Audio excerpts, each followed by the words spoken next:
Hello, this is Mr. Kent of MrKent.com, and some of you know that a couple months ago my son asked me what kind of a drone I would like to have, if I could have the best I could have. And so I told him, and then a couple days later he showed up with the Go Fly pack and this DJI Mavic 2 Zoom. And I love the guy a whole bunch, not because he did this, but because he's a pretty good son, and I love him anyway.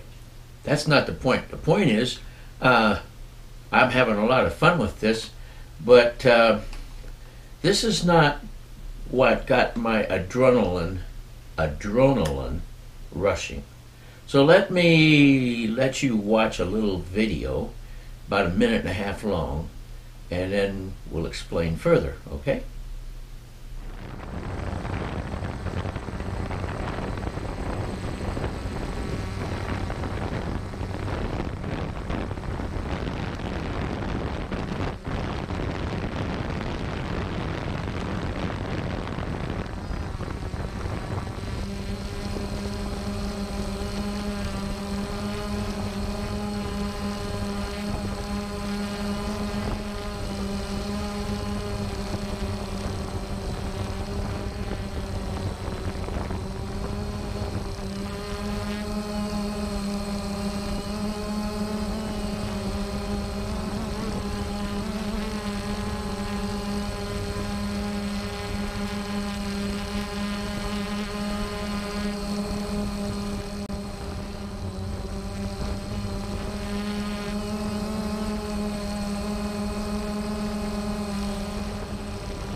All right, thank you for your patience in watching the first flight of that drone.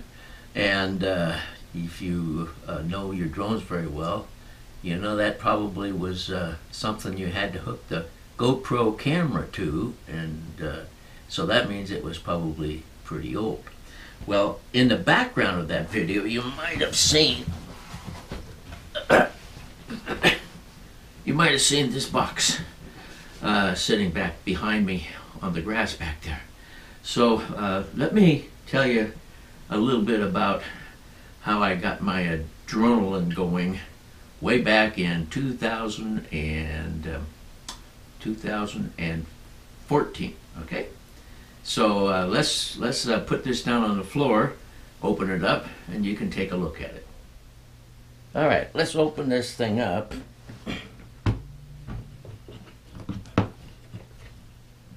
Oh, before I do that, my very first drone was a Blade Nano.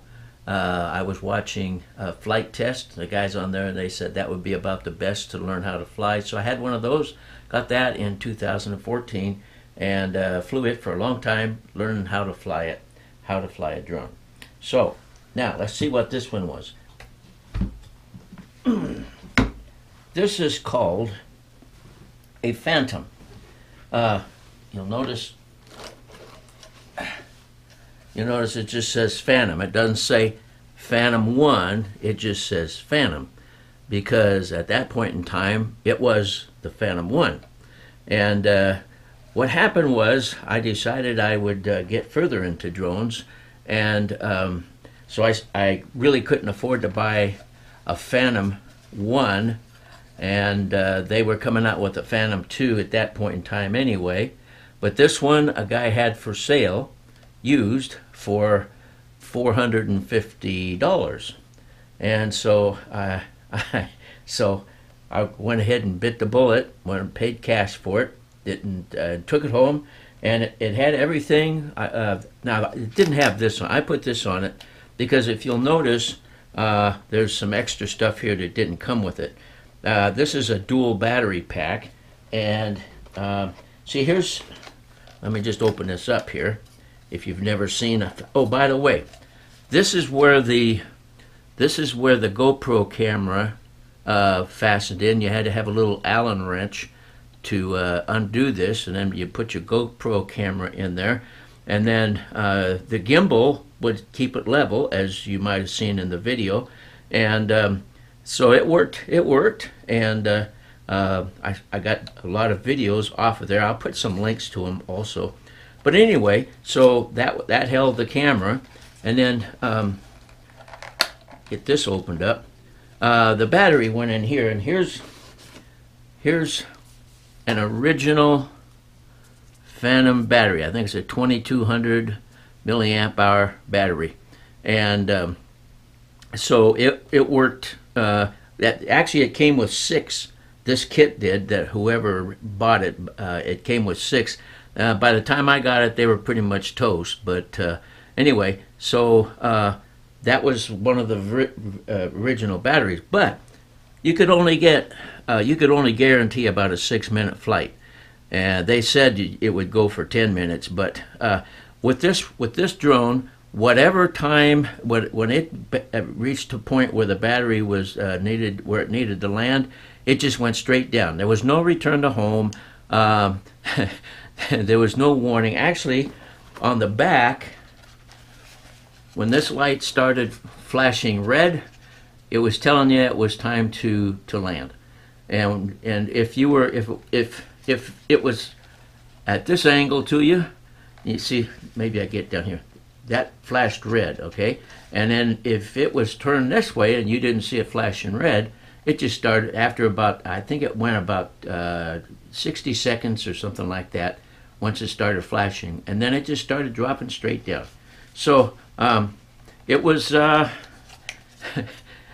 it wasn't like today's technology. Now here is the USB cable. I programmed it and updated, and you can probably still get the firmware. And this is where the battery plugged in, and then the battery slid inside of there. And the reason that I put the extra thing on here was because sometimes that door would pop open. And then eventually, let's see, where is it? I'll find it here. Yeah. Eventually, I went with the splitter, so I could fasten 2 batteries of any size on the side here, and so I could easily get more than 10 minutes of flight out of this with 2 batteries. So that's what we had back in 2000, and I got this in 2015. I got it used.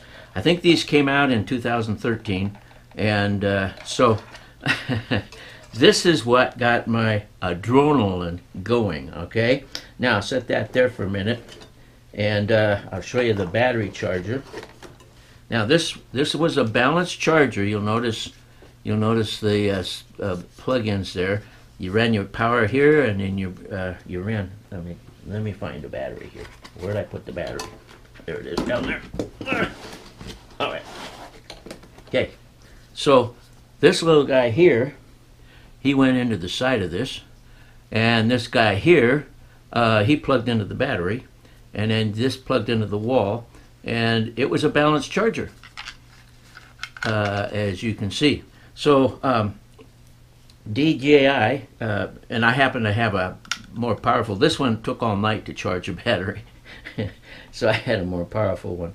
But here's all the things I used. Here's the little Allen wrenches and everything to keep it going. And so anyway, this was my second drone, and I had it for, I did a lot of flights with it, and then we decided to move to Arizona, so had to put a new plumbing into our house before we could sell it, and started moving down to Arizona. Now, up in Washington, where you saw that video, up in Washington State, I had an acre of land, and I could fly planes, and I had a ham radio station. I had wires going from all the different antennas going from all the different trees.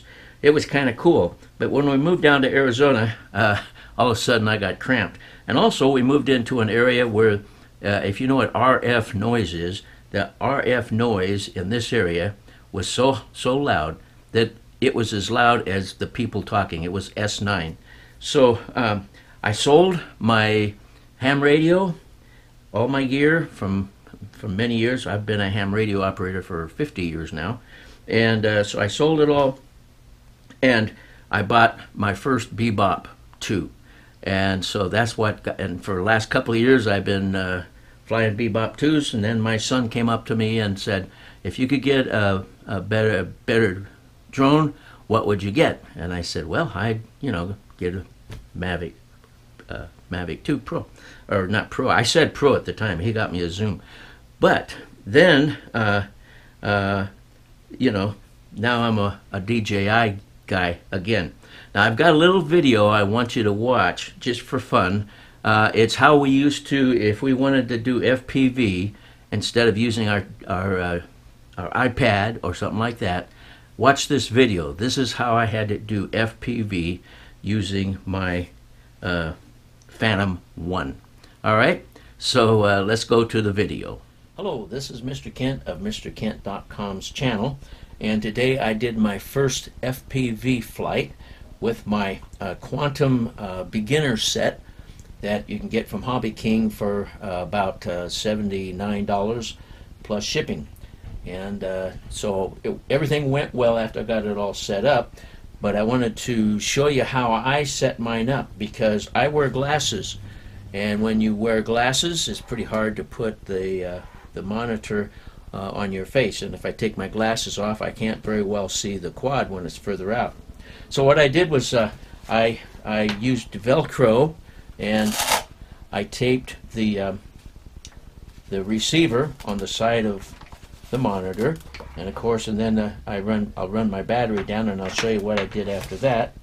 And then the transmitter I put on the back side of the quad, because generally it's facing back to its back is facing toward the receiver, so that may help or may not. But anyway, I had good results with that today, so we'll put that over there and get everything where it belongs. Pretty crowded. I did this out in my shop where I have more room, but it didn't come out too well. Then the one thing that I did, see, when I first got into this and I wanted to do FPV, I used my GoPro, which I'm recording this with. I used my GoPro, which has a Wi-Fi on it, and then I set up my phone to receive, and then I made this little gadget that set out here and held my phone. Well, that was okay, except that it was heavy and it kept wanting to pull this thing down. So when I got my Quantum set from Hobby King, I thought I'm going to make it so that all the weight is above the transmitter, and so that's why I made this right here out of PVC pipe. It's made out of 1/2 inch PVC pipe, and what I do is I slide this through there like that, and then I fasten it down, and then I put my